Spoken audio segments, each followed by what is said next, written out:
এটা ছিল সাবেক সোভিয়েত ইউনিয়নের সবচেয়ে বাজেভাবে অপমানিত হওয়ার ঘটনা। তারা আফগানিস্তানে আক্রমণ করেছিল মূলত ভিন গ্রহের এক দানবীয় প্রাণীর খোঁজে। পরবর্তীতে মার্কিন বাহিনীও যখন আফগানিস্তানে আক্রমণ করে, তখন বিস্ময়করভাবে তারাও এই একই ভিন গ্রহের দানবদের কাছে চরমভাবে পরাজিত হয়। গল্প শুরু হয় 1979 সাল। সাইবেরিয়ায় অবস্থিত সোভিয়েত ইউনিয়নের একটি গোপন মানমন্দিরে বিজ্ঞানীরা কাজ করছিলেন। হঠাৎ তাদের রাডারে একটি বিশাল আকৃতির উল্কাপিণ্ডের সংকেত ধরা পড়ে, যা প্রচণ্ড গতিতে পৃথিবীর দিকে ধেয়ে আসছিল। অবশেষে সেটি আফগানিস্তানের এক দুর্গম ও প্রত্যন্ত পাহাড়ি এলাকায় আছড়ে পড়ে।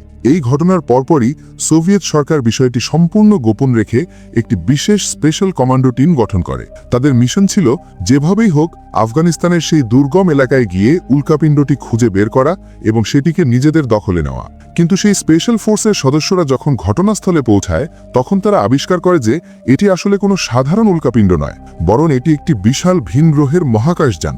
আর সবচেয়ে ভয়ঙ্কর ব্যাপার হলো, সেই মহাকাশযানের ভেতরে জীবিত এবং অত্যন্ত ভয়ঙ্কর কিছু ভিনগ্রহী প্রাণী বা এলিয়েন ছিল। এই মহাকাশযান এবং এর ভেতরের এলিয়েন প্রযুক্তিকে এককভাবে নিজেদের দখলে নেওয়ার জন্যই মূলত সোভিয়েত ইউনিয়ন আফগানিস্তানের ওপর এক ভয়াবহ যুদ্ধ চাপিয়ে দিয়েছিল। এরপর তারা সেই পাহাড়ি এলাকায় একটি বিশাল ও গোপন সামরিক ঘাঁটি তৈরি করে। এই বাংকারের মূল উদ্দেশ্যই ছিল সেই ভিনগ্রহীন মহাকাশযান এবং প্রাণীদের ওপর গোপন গবেষণা চালানো। এরপর কেটে যায় দীর্ঘ সময়, চলে আসে 2001 সাল। এবার মার্কিন যুক্তরাষ্ট্র তাদের সামরিক স্বার্থে আফগানিস্তানে আক্রমণ করে বসে।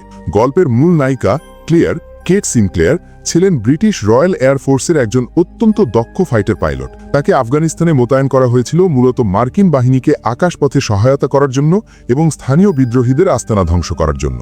কিন্তু তারা আফগানিস্তানের স্থানীয় বিদ্রোহীদের শক্তিকে খুব হালকাভাবে নিয়েছিল। আকাশে টহল দেওয়ার সময় হঠাৎ করেই নিচ থেকে ধেয়ে আসা একটি অ্যান্টি এয়ারক্রাফট মিসাইল সরাসরি ক্লেয়ারের ফাইটার জেটে আঘাত হানে। মিসাইলের আঘাতে বিমানটি মুহূর্তের মধ্যেই আগুনের কুণ্ডলিতে পরিণত হয়। ক্লেয়ার কোনো উপায় না পেয়ে শেষ মুহূর্তে সে এবং তার কো পাইলট প্যারাশুট ব্যবহার করে বিমান থেকে লাফিয়ে পড়ে। যদিও তারা নিরাপদে রুক্ষ মাটিতে অবতরণ করতে সক্ষম হয়, কিন্তু তারা যেখানে অবতরণ করেছিল সেটি সম্পূর্ণভাবে বিদ্রোহীদের নিয়ন্ত্রিত এলাকা। মুহূর্তের মধ্যেই একদল সশস্ত্র বিদ্রোহী তাদের চারদিক থেকে ঘিরে ফেলে। ক্লেয়ারের কো পাইলট পরিস্থিতি বুঝতে না পেরে অস্ত্র বের করে পাল্টা প্রতিরোধ করার চেষ্টা করে, কিন্তু দুর্ভাগ্যবশত বিদ্রোহীদের ব্রাশ ফায়ারে সে মারাত্মকভাবে আহত হয়। এই ভয়াবহ দৃশ্য দেখে ক্লেয়ার বুঝতে পারে যে এখন লড়াই করার চেয়ে বেঁচে থাকাটা বেশি জরুরি। তাই সে চতুরতার সাথে মরে যাওয়ার ভান করে মাটিতে পড়ে থাকে। কিন্তু স্থানীয় বিদ্রোহীরা যখন তার মৃতদেহ পরীক্ষা করার জন্য কাছাকাছি এগিয়ে আসে, ঠিক সেই মুহূর্তে ক্লেয়ার বিদ্যুতের বেগে আক্রমণ করে বসে। চোখের পলকে সে একজন বিদ্রোহীকে হত্যা করে ফেলে এবং নিজেকে রক্ষা করার জন্য সেই মৃতদেহটিকে মানব ঢাল হিসেবে ব্যবহার করতে শুরু করে। এরপর শুরু হয় এক তুমুল বন্দুকযুদ্ধ। ক্লেয়ারের নিখুঁত নিশানার কাছে বিদ্রোহীরা টিকতে পারছিল না। এরই মাঝে আহত কো পাইলট তার জীবনের শেষ শক্তিটুকু সঞ্চয় করে ক্লেয়ারের দিকে তাক করা সর্বশেষ বিদ্রোহীকে গুলি করে হত্যা করে। কো পাইলটের এই আত্মত্যাগের কারণে ক্লেয়ার সে যাত্রায় প্রাণে বেঁচে যায়, কিন্তু তার হাতে শোক পালন করার মতো সময় ছিল না। সে দ্রুত পালানোর সিদ্ধান্ত নেয় এবং রেডিও দিয়ে হেডকোয়ার্টারে যোগাযোগ করার চেষ্টা করে, কিন্তু সিগন্যাল জ্যাম থাকার কারণে সে কোনোভাবেই হেডকোয়ার্টারের সাথে সংযোগ স্থাপন করতে পারে না। এখন ক্লেয়ার সম্পূর্ণ একা। সে আফগানিস্তানের এই অপরিচিত পাহাড়ি এলাকায় নিজের সঠিক অবস্থানও নির্ণয় করতে পারছিল না। তার একমাত্র লক্ষ্য হলো এই বিদ্রোহীদের হাত থেকে নিজেকে বাঁচিয়ে রাখা। তাই সে পাহাড়ের খাঁজে লুকিয়ে সামনের দিকে এগোতে থাকে। এভাবে বেশ কিছুক্ষণ হাঁটার পর সে হঠাৎ করেই একটি পরিত্যক্ত এবং পুরনো স্থাপনার সামনে উপস্থিত হয়। স্থাপনাটির গঠন দেখে বুঝতে বাকি থাকে না যে এটি সেই বহু বছর আগে ফেলে যাওয়া সোভিয়েত ইউনিয়নের একটি গোপন সামরিক ঘাঁটি। ক্লেয়ার যখন অবাক হয়ে চারপাশটা দেখছিল, ঠিক সেই সময়ই তার পেছন থেকে ধেয়ে আসে একদল নতুন বিদ্রোহী। এরা সংখ্যায় অনেক বেশি এবং তারা ক্লেয়ারকে দেখা মাত্রই চারদিক থেকে বৃষ্টির মতো গুলি ছুটতে শুরু করে। এরপর বিদ্রোহীরা একটি রকেট লঞ্চার দিয়ে সরাসরি তার দিকে একটি রকেট ফায়ার করে। ভাগ্য ভালো থাকায় ক্লেয়ার সরে যায় এবং রকেটটি সরাসরি গিয়ে আঘাত হানে সেই পুরনো ঘাটির বিশাল লোহার দরজায়। বিস্ফোরণের প্রচণ্ড ধাক্কায় দরজার পুরনো শিকল এবং তালাগুলো ভেঙে চুরমার হয়ে যায়। দরজা খোলা পেয়ে ক্লেয়ার এক মুহূর্ত দেরি না করে সোজা সেই ঘাটির ভেতরে প্রবেশ করে। সে দেখতে পায় সামনে একটি গভীর সুড়ঙ্গ নিচের দিকে নেমে গেছে, আর সেই কুয়ার দেয়াল ঘেঁষে একটি পুরনো লোহার মুই নিচের দিকে চলে গেছে।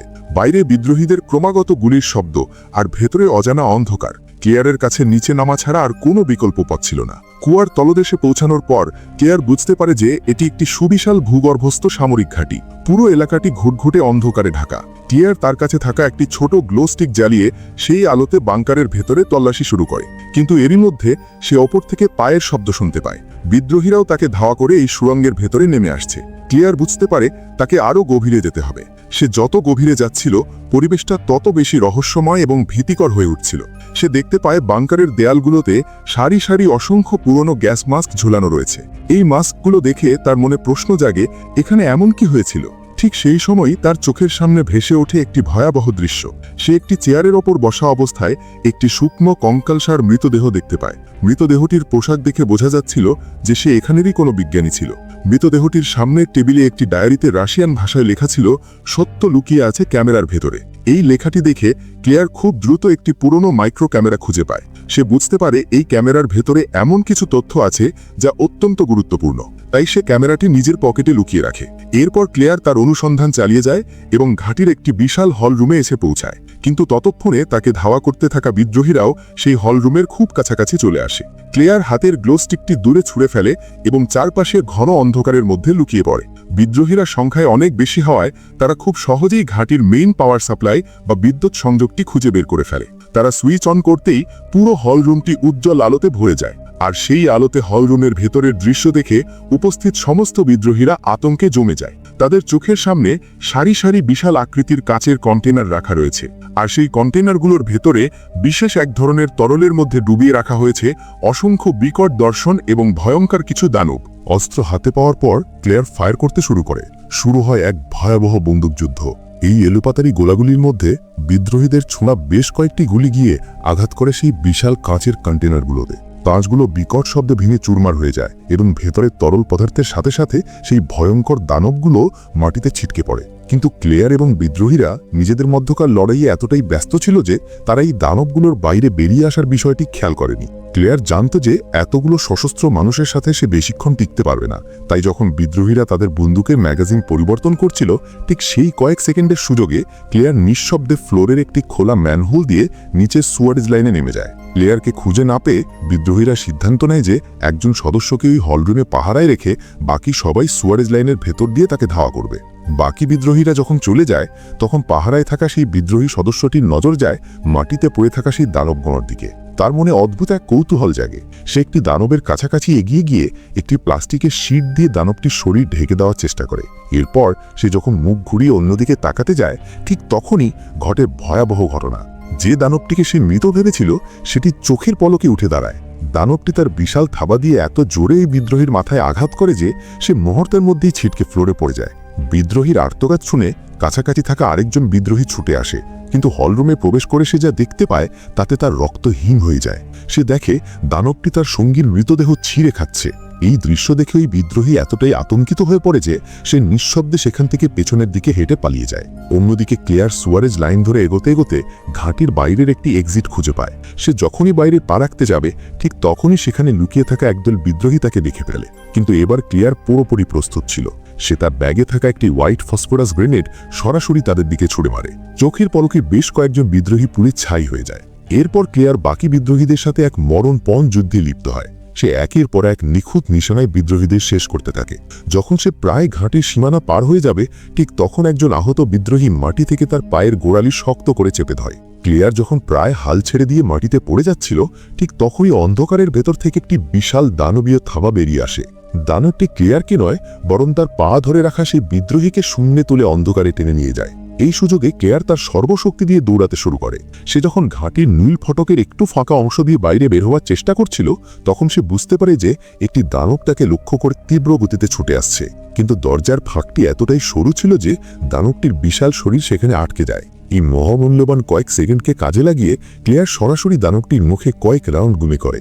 দানবটি পিছিয়ে গেলে ক্লেয়ার দ্রুত দরজার বাইরের শেকলগুলো আটকে দেয়। এই প্রথম ক্লেয়ার স্বস্তির নিঃশ্বাস ফেলে। কিন্তু হঠাৎ করেই বাইরে লুকিয়ে থাকা একজন বিদ্রোহী এসে পেছন থেকে ক্লেয়ারকে আক্রমণ করে। তবে সেই বিদ্রোহীও দরজার ওপাশে থাকা দানবটিকে দেখে ফেলেছিল। দানবটিকে দেখে সে এতটাই ভয় পায় যে ক্লেয়ারকে মাটিতে ফেলেই নিজের জীবন বাঁচাতে পাগলের মতো দৌড়ে পালিয়ে যায়। ক্লেয়ারও জানে যে এখন এখানে থাকাটা নিরাপদ নয়, তাই সেও দৌড়াতে শুরু করে। ক্লেয়ার রাতের অন্ধকারে মরুভূমি প্রান্তরে দৌড়াতে থাকে। হঠাৎ একটি সামরিক জিপ এসে তাকে ধাক্কা মারে। জিপ থেকে যারা নেমে আসে তাদের ইউনিফর্ম দেখে ক্লেয়ার বুঝতে পারে যে এরা মার্কিন সেনাবাহিনীর একটি তল্লাশি দল। ক্লেয়ারকে উদ্ধার করে তারা তাদের বেস ক্যাম্পে নিয়ে যায়। ক্যাম্পে পৌঁছানোর পর ক্লেয়ার বেস কমান্ডার বা মেজরের কাছে যায়। সে ক্যামেরাকে মেজরের টেবিলে রাখে এবং সোভিয়েত বাংকার এবং ভয়ঙ্কর দানবগুলোর কথা বিস্তারিতভাবে বর্ণনা করে। সে মেজরকে অনুরোধ করে একটা টিম পাঠিয়ে ঘাঁটিটি ধ্বংস করার ব্যবস্থা করতে, কিন্তু মেজর ক্লেয়ারের কথা শুনে অবাক হয়ে তাকিয়ে থাকেন। তিনি এটিকে কল্পকাহিনী মনে করেন এবং স্পষ্ট জানিয়ে দেন যে শুধুমাত্র একজন পাইলটের কথার উপর ভিত্তি করে তিনি তার সৈন্যদের পাঠাবেন না। ক্লেয়ার যখন মেজরকে বোঝানোর চেষ্টা করছিল, ঠিক তখনই লেফটেন্যান্ট কেট প্রবেশ করেন। তিনি রিপোর্ট করেন যে তারা টহল দেওয়ার সময় একজন আফগান বিদ্রোহীকে জীবিত ধরে এনেছেন, কিন্তু তারা কোনো সোভিয়েত ঘাঁটির সন্ধান পাননি।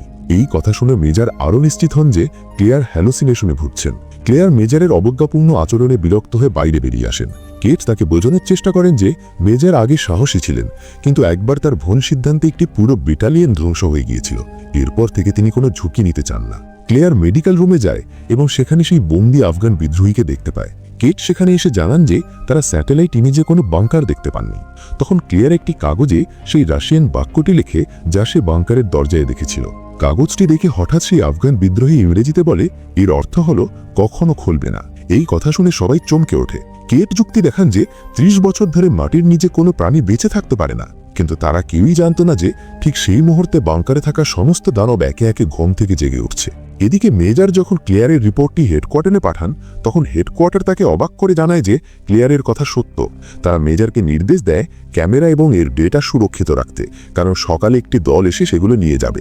মেজর বুঝতে পারেন পরিস্থিতি খারাপ। ঠিক সেই রাতেই ক্যাম্পের পাহারায় থাকা একজন সেন্ট্রি দেখতে পায় যে অন্ধকারের ভিতর দিয়ে অসংখ্য অদ্ভুত ছায়া দ্রুত গতিতে ক্যাম্পের দিকে এগিয়ে আসছে। সেন্ট্রি অ্যালার্ম বাজিয়ে দেয়।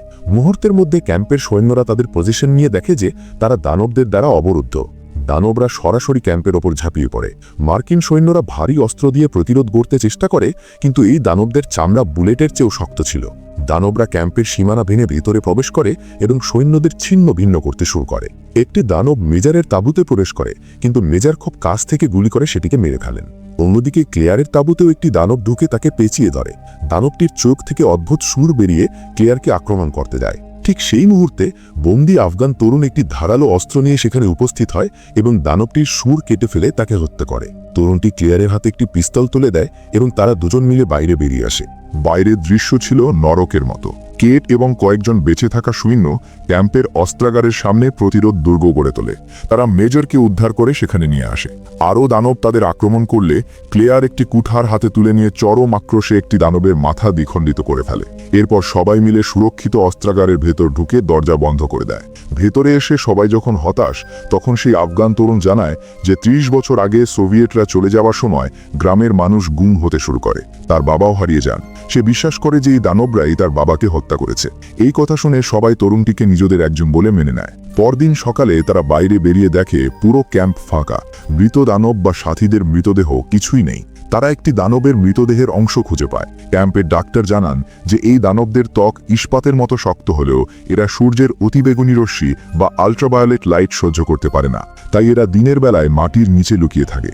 আরও ভয়ঙ্কর ব্যাপার হলো এদের শরীরের ভেতরে মানুষের অঙ্গ প্রত্যঙ্গ রয়েছে।